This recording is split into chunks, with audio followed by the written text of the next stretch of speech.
we start our program.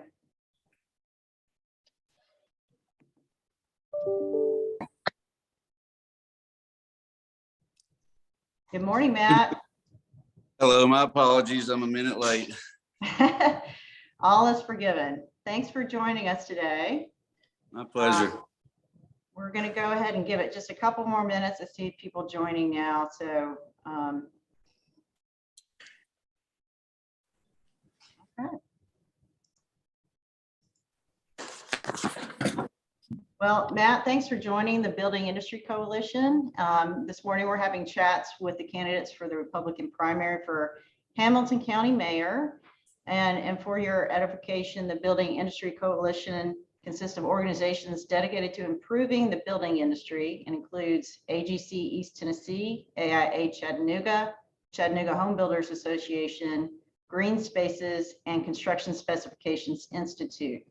And while our organization has its own area of focus, we often come together to work on policies and legislation that benefit our collective memberships. And today, each organization will ask a few questions within a 30-minute time slot. And for our viewers, if you would like to present a question to one of the candidates, please type your question in the chat and we'll ask those questions if time allows. And I'll ask each panelist to introduce yourself to each candidate before asking your questions. So I am Leslie Gower. I'm the CEO of Associated General Contractors. We are a trade association for the commercial construction industry, representing 230 construction companies in and around Hamilton County. And so to start, we just like Matt, if you could just share some of your top priorities if elected mayor. Yeah, thanks, Leslie. I appreciate everyone having me on today. I think the mayor wears a lot of hats, and this race is not about one priority or even two. There's several, including, of course, education. This morning, that's why I was a little late. I left the Harrison Future Ready school up there. And on education, I've always been a proponent of trade schools and used to go around and help local high schools build tiny homes, and I just see a huge opportunity there. Economic development would be in the top 5 for sure, developing our workforce here. Infrastructure is a big one. I know there's been a lot of talk about sewers, and I'm sure we'll get into that a little today as well. So that's super important. And then probably from polls we ran and just talking to folks in the community, public safety is most folks' top priority. So those are the ones I want to focus on, while realizing that I need to develop the right team to delegate to help make everything better in Hamilton County, because I can't do it all on my own. I'm not going to. I've never been an educator, so I'm not going to tell Justin Robertson how to teach kids. I want to work alongside him. I've never been a deputy. I'm not going to tell Austin Garrett how to be sheriff, but I'm going to be there to help lead and provide support and make things better by building the right team. And so I guess in short, those would be some of my top priorities.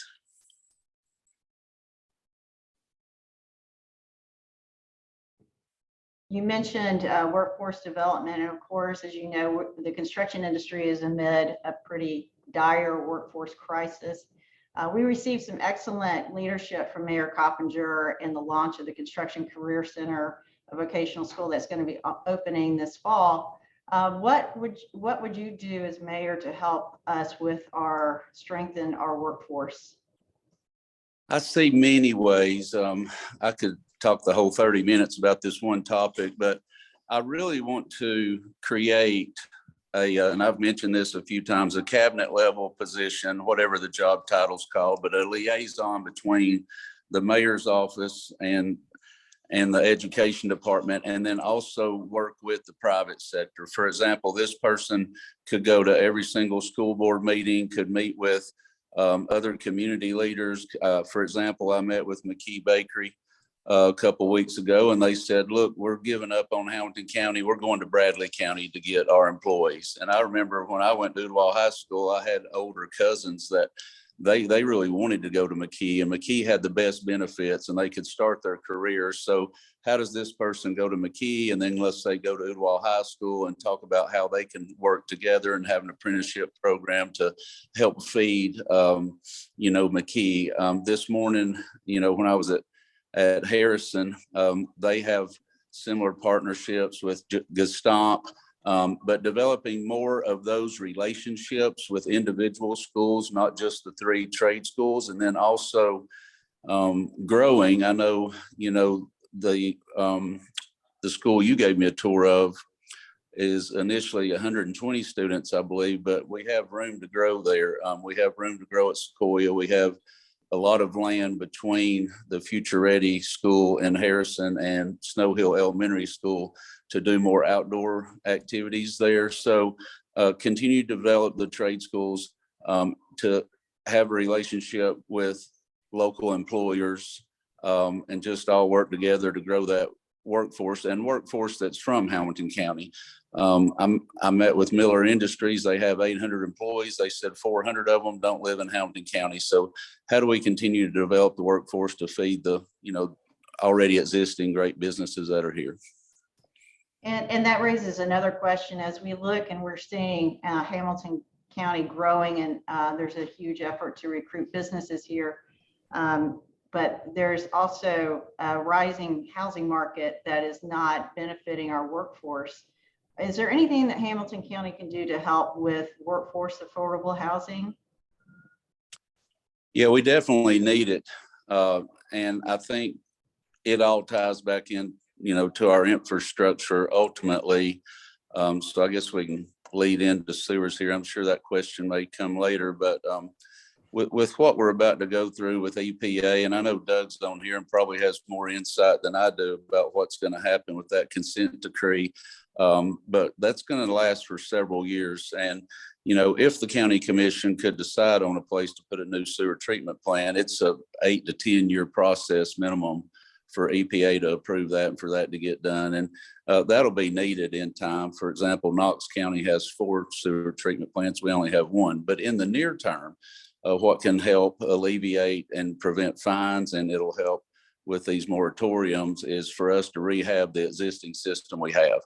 I'm not necessarily a proponent of taking a lot of federal money, but we're getting it, and that's an area where we definitely need to use it. So I'd like to look at it from a business background and move quicker than slower, and having a plan, work with Mike Patrick and the WWTA board to go get to work and fix a lot of the problems we already have and start rehabbing our old systems, because we're going to need that regardless. You add another sewer treatment plant, we've still got 60 plus year old clay pipes in Highland Park. This stuff's got to run through to get to Moxton Bend. So that'll play a big part, I think, in helping areas with more workforce housing. And then people say proper growth or smart planning, proper growth.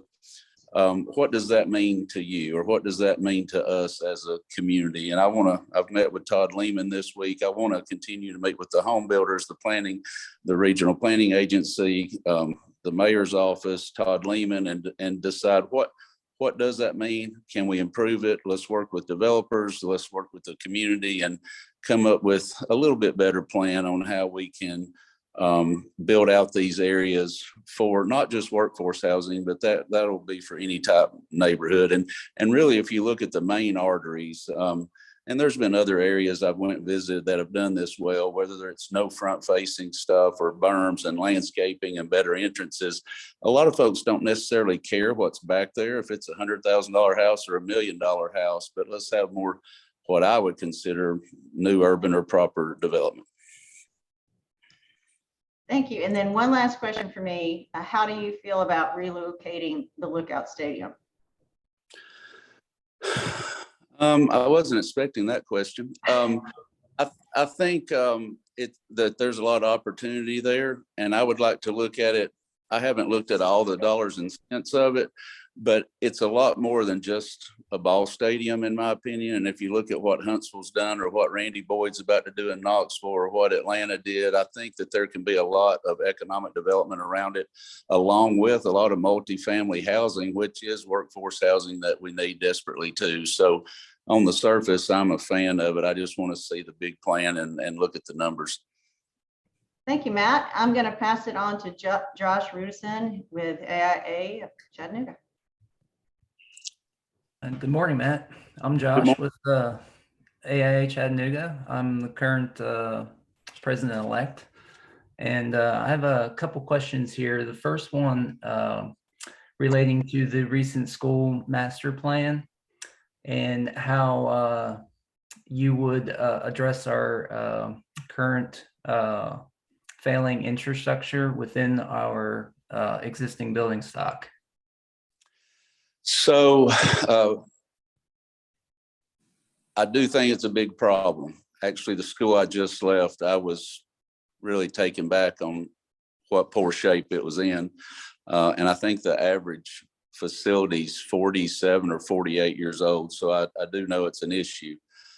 It will be one of my top priorities. Somebody asked me at a fundraiser last week, what is your number one priority? And it's really hard to identify that. I think fixing our broken sewer system's one, and these old schools is two, or at least those two will be in my top five.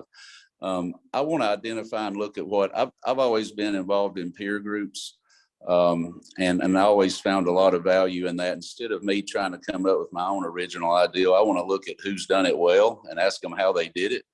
So I want to, first off, after being elected, go around and tour some of these other counties that have done a good job of rehabbing their schools. I know Greenville did a $1 billion bond and built 70 new schools in 5 years. So and there's also opportunities from the private sector to help build new schools and then lease to the county. There's bonds, of course, that we can use to fund new facilities and update facilities.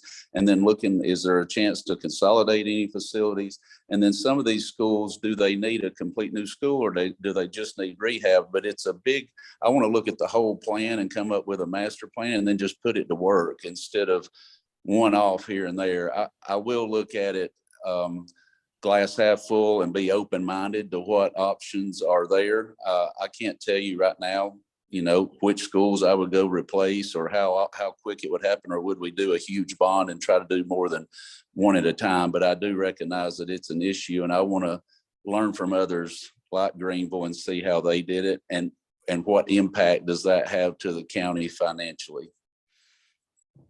Okay. I'm sorry. I just have one other question relating to our county parks. How would you expand access to green spaces and take advantage of our current natural resources? I want to put more emphasis on what we already have. It's kind of like the local businesses here. We talk about new business and we forget about all the great businesses that are here, small or big. And I want to do the same with the parks we have. And one way would be and this is true for a lot of areas that I want to work on in the county, is using the mayor's office as a platform to promote what's available. I know I'm getting off topic a little bit and I'll come back to it, but for example, how do we use the mayor's office to promote to students and their parents what's available with apprenticeships or trade schools, or respect for law enforcement, or we have a Veterans Affairs office and are here to help veterans. These are not things you can turn on 3, 9, or 12 and see every day. So through digital and social media, how do we really, really beef up communication from the county to let people know what's available? It'll also help with recruiting. But another area we can pinpoint or identify and highlight is the Parks and Rec we have. I do think there's an issue currently, and I want to look at the budget, and it's difficult to recruit employees right now for that department. But how do we maintain them as well? So it's twofold. It would be, how do we promote what we have? How do we add to it? And then more importantly, maintain those areas so that they can be enjoyed by all the citizens. I have looked at a few maps. I think and if you want to meet off camera here, we can dig into all the areas, and I will welcome input. I want to know where everybody wants new stuff. I know they're trying to connect a greenway that runs several miles starting in the northern end of the county, but I'd love to learn what the community wants as well. Yeah, that would be great. I'm very interested in the connectivity aspect of existing infrastructure. Yeah, me too. That's all the questions I had for now. Thank you. Doug? You calling on me? Okay. Well, I think I would have to, I'd be remiss not to say that you answered all of my questions in your first 10 minutes with Leslie. So, and answered them well, and I appreciate that. So I'm trying to get out of the same categories. Let me throw this one at you. So one of the most damaging policies for countless communities across America has proven to be the use of impact fees.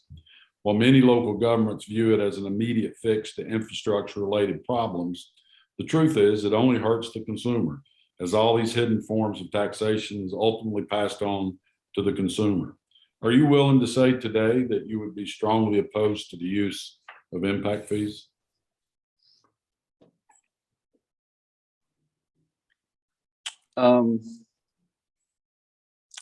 No, I don't think so. On the surface, I agree with everything you said, but just like the WWTA, a lot of people might say, and I don't want this to come out the wrong way, but why is the county in the sewer business? You've heard that a lot.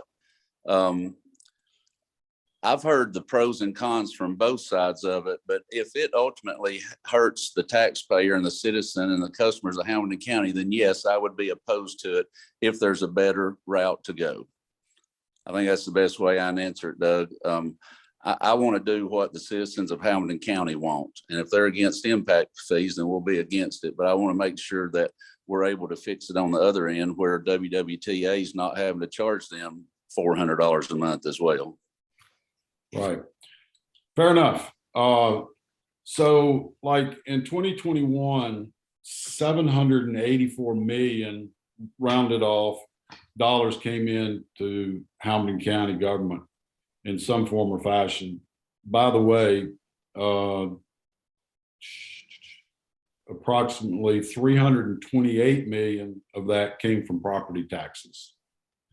Of that 784 million, 509 million is earmarked for schools. Do we need more money in our schools or better leadership? Well, I think we just got better leadership. Justin's only been on the job a few weeks now, and I recently had lunch with him, and I think he's very qualified to do the job. And I think if we work together and get parents more involved, and we look at how we can improve and save money on our facilities, I'm sure every year that budget goes up a little bit, so it should be a little more this next go around.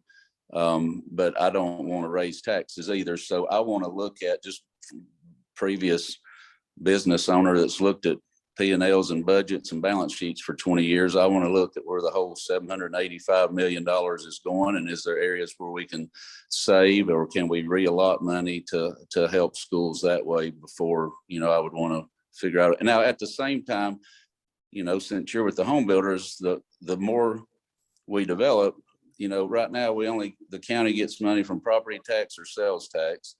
There's probably a little bit of grant money in there, but for the majority of it, it's property tax and sales tax. So if we continue to grow and we have a low millage rate and we bring in money that way, then we don't have to raise taxes to help fund schools or wherever the need is, or sheriff's office or whatever. So, I am pro development. I'm pro private property rights, but I do think we can take a look at how to do it better. Great answer. Thank you. That's all, Leslie.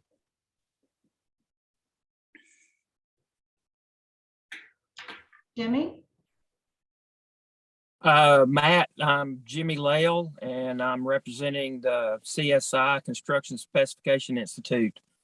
And I have one question with the growth, and you somewhat kind of already hit on it and answered it, but with the growth in Hamilton County has experienced over the past decades, what experience do you bring to the role to give confidence to the voters that we can properly manage additional growth that we know is coming to Hamilton County? You know, and I've used this phrase a few times if y'all seen me at other events, but Claude Ramsey always said government should move at the speed of business. And we've always been behind. And it's looking at it from a new set of glasses and figuring out how to get things done quicker with proper planning. You know, I watched it actually. I'm at my campaign headquarters on East Brainerd Road, and they talked about widening East Brainerd Road for 20 years since I was a kid. And then they finally did it. And then they stopped it about 2 miles short of where they should have took it. Now, that's a state issue, but working with the state, working with the highway department, working with WWTA and finding ways to plan for the future. RPA's had this area, 12 map for years now. How do we identify? We know mostly through common sense where the next pockets of growth are going to be. And how do we plan for that ahead of time? And then getting all those people around the table. You know, I want to do it with everyone, and it's not currently happening. But I've asked Todd Lehman, Ronnie Blaylock, we're going to have to hire somebody to run the highway department, or whether it be any of the other department heads in the county. When do you all sit down? Do you sit down quarterly? It's not happening now. So I want to put them all around the table and say, what is our mission? What is our vision? Do we have core values here? Let's agree on what we stand for, and then we can all work together. And I did that with my business and with all my managers, and then I delegated and they went and did it, but we were all on the same page to start with. And I feel like now it's a little sporadic in that they don't all get together, and they kind of have one-off conversations. So I want to bring them all together, understand what the needs are, and then figure out how to fix it sooner than later, because it'd be easy to sit here and say, yeah, Mr. Lael, I'll go fix all that. Well, that typically never happens because it's 10 years later and we're still trying to figure out why we didn't plan for this ahead of time. For example, I don't know, Doug might can help here. Do we need a bigger sewer line running north up 58 Highway? We know that area is going to grow. All right, let's have that conversation ahead of time and talk about it now instead of 5 years from now. So I think just that approach and attitude to the way we look at it is how I would go about it. Okay, that's all I had. Okay, well, we have about 5 minutes and I don't want to shortchange green spaces. So Wayne? Well, I'll just ask one question. Hello, Matt. And Hey, good to see you again. you too. So Tennessee, we have some of the lowest electric rates in the country, but yet some of our citizens are paying some of the highest electric bills. As county mayor, what's your experience has been with the energy efficiency, and if you will share with us some of your strategies to address the energy efficiency of homes, businesses, and even government buildings. Sure, Wayne, thanks for asking. And you and I covered this a little bit last week, but like the program that you run for green spaces, how is it being promoted and how do people know about it? There's things green spaces can do. Your entire group can share the word. There's word of mouth, but how can we expand that to where it reaches more people? Because some of these items are common sense things that folks can do to help reduce their electric bills. And going back to, I think I alluded to this on a previous question about using the mayor's office as a platform to communicate these things. How would we spotlight nonprofits or spotlight green spaces and go into communities from the mayor's office and just communicate that you're a resource that they can come to? And I think that would help reach more people. I think working with EPB and other partners to help do that is just a collaboration of the mayor's office reaching out to you and to EPB and saying, can we have a 45-minute meeting, and how do we reach more people, and how do we reduce these issues for the consumer? And I'm sure there's a way to collaborate and make that happen. But I think my initial answer is because we talk about it, and because we get the word out, and because we spotlight it and highlight, and then use examples. You can probably give me one now, or come to the table and say, look, you know, this person was paying $400 a month, and we've got it down to $200 by taking these easy steps. And when you have social proof like that, or testimonials, then it moves other people to do the same thing. So I guess my marketing background, that would be my answer. Is there's probably several answers to that question, but the one I think of first is just being able to promote that it's available. Thank you. Appreciate it. Well, that's all we have for you, Matt. Thank you so much for joining us today. My pleasure. Y'all weren't too bad at all. And if y'all had something else to do for the next hour, you should go do it. Good job. All right. Thanks so much. Take care. Y'all have Thank you. All right. Bye. Bye-bye.